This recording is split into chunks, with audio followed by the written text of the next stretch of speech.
ये कहानी जो एक कविता के रूप में व्यक्त की गई है वो कोई कविता नहीं है बल्कि एक सच्ची घटना है। ठंड का मौसम था, सुबह का समय था, ठंड भी अपने चरम सीमा पर थी। मैं आज जब सुबह कॉलेज जा रहा था तो मैंने एक बूढ़े आदमी को देखा जो कि ठंड से ठिठुर कर रोड पर एक किनारे कांप रहा था। उस बूढ़े आदमी के आंखों में भी सिर्फ आंसू ही थे। न पहनने के कपड़े न कंबल, उसके पास कुछ भी नहीं था। मैं वहाँ थोड़ी देर रुका और उस आदमी से उसके इस हालत के बारे में पूछा तो उसके जवाब सुनकर मेरी आंखों में आंसू आ गए और मैं वहाँ से कॉलेज चला गया। उस बूढ़े आदमी की बातों को मैं एक कविता के रूप में बताने जा रहा हूँ।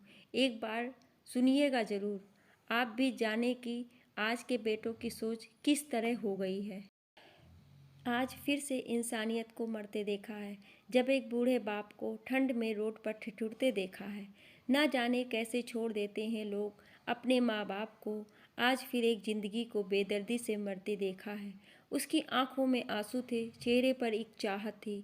इतनी मुश्किल में भी उसके चेहरे पर एक छोटी सी मुस्कुराहट थी। बहुत बुरा लग रहा था मुझे, ना जाने क्यों मन में एक बेचैनी थी। मेरे पास कुछ भी ना था देने को, लेकिन फिर भी उसको कुछ भेंट देनी थी। आखिरकार मैंने उससे पूछ ही लिया, बाबा तू यहाँ इतनी ठंड में क्यों लेटा है, अपने घर क्यों नहीं जाता। उसके आंखों में आंसू आ गए, प्यार की झलक भी दिख रही थी। वह बोला, बेटा तेरे जैसे ही मेरा भी एक बेटा है जिसको मैंने पलकों पर बिठाया था।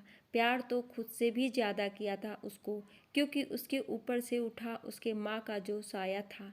मैं बाप होकर उसको एक माँ का भी प्यार दिया। शायद कुछ इसी कारण से उसने मुझे आज घर से निकाल दिया। ना सोचा था मैंने कि कभी ऐसी भी घड़ी आएगी, जो बेटी अपने माँ बाप से दूर आई है आज वही मुझे घर से निकलवाएगी। मैंने बेटे को बहुत समझाया, अपने किए हर प्यार को बताया था, पर बेटे के मन में एक जैसे एक अंधकार सा छाया था। वो भी अपनी पत्नी की बातों में आकर अपने बाप पर जुल्म ढाया है। जिस बाप ने बेटे के लिए अपनी सारी खुशियाँ त्याग दी, आज वो जैसे हुआ कोई पराया है। बस इतनी सी कहानी है मेरी, जो इस रोड पर पड़ा हूँ मैं। जिस बेटे को हर एक सुख दिया, आज उसी की वजह से इस मोड़ पर खड़ा हूँ मैं।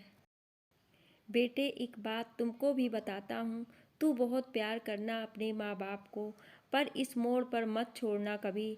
त्याग देते हैं माँ बाप अपनी सारी खुशियों को, जिससे बेटे को दुख ना हो कभी। मैंने भी बहुत प्यार किया था अपने बेटे को, पर आज कुछ इस कदर बहाया गया हूँ। पर तू कभी न छोड़ना अपने माँ बाप का साथ, आज जिस तरह से मैं ठुकराया गया हूँ।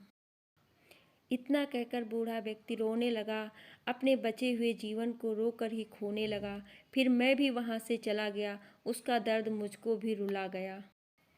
इतनी समझ तो नहीं है मुझ में, कहीं मैं समझाऊं, पर फिर भी एक बात कहना चाहता हूँ हर बेटे को, मत छोड़ कभी उस माँ बाप को बेसहारा, जिसने तेरे लिए अपने हर सुख को खोया है। माँ बाप तो वो सूरज है जिसने खुद आग में जलकर तेरे जीवन के हर अंधकार को धोया है। आशा करती हूँ कि ये कहानी आपको अच्छी लगी होगी। अच्छी लगी हो तो लाइक करें, शेयर करें और सब्सक्राइब करें। इस कहानी में आपकी क्या राय है, हमें कमेंट करके ज़रूर बताएं। Thank you.